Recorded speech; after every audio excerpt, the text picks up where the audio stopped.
Hi, my name is Logan Burges. I'm giving an informative speech about the hardship lives of Lionel Messi.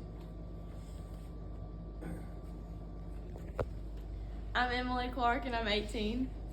I'm Debbie Leonard, I'm 74. I'm Casey Clark, I'm 48. Kim Finch, 43. Andy Finch, 39. Kelly Talley, 43. Michael Talley, 47. Brooke Hall, 17. Okay, so why do most people in their life let the hard times dictate it? Because they don't know how to get out of the situation that they're in.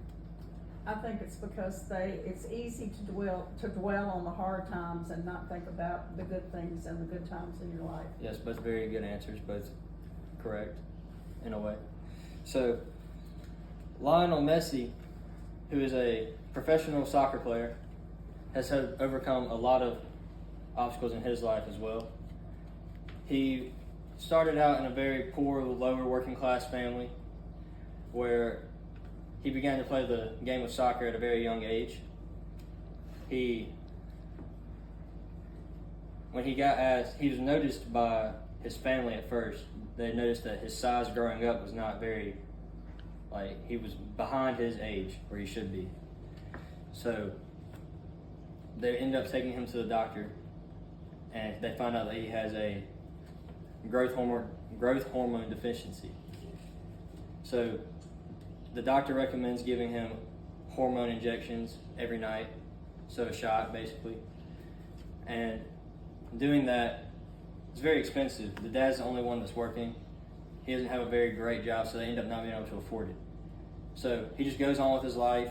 At the age of 13, later on in the year, after they found out that he has the deficiency, he is noticed by a Barcelona soccer coach for the age of 13U.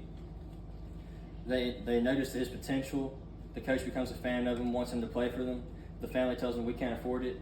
They offer him a contract. They're paying for everything, and they say for him to come play for them that they will pay for his medications, everything. The only downside of it is he is away from his family, having to move around 200 miles away from them to stay in a dorm. And he became well known, and from the young age.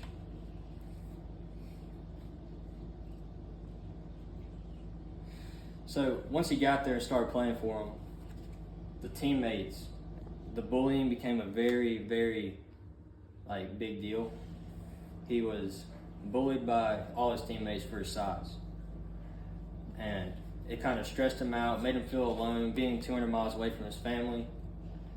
And how he overcomes it is he has come up by a coach he ended up being like his mentor. And the coach gives him this piece of advice saying, your size isn't who you are on the field, it's who you are in your heart. And that quote has stuck with him through all these years, even to where he is now. And once he got to the age of 18, he was called up to the highest that you can be for Barcelona, and he got to play in a real game. And then before he even came on the field, all the spectators, the fans were like, he's too small, can't do this, can't do that. But as soon as he got onto the field, everybody began to love him and praise him. But he had constant pressures and hardships of overcoming his size and having to just overcome what people were saying to him and overcome everything that people were saying to him and overcoming his deficiency.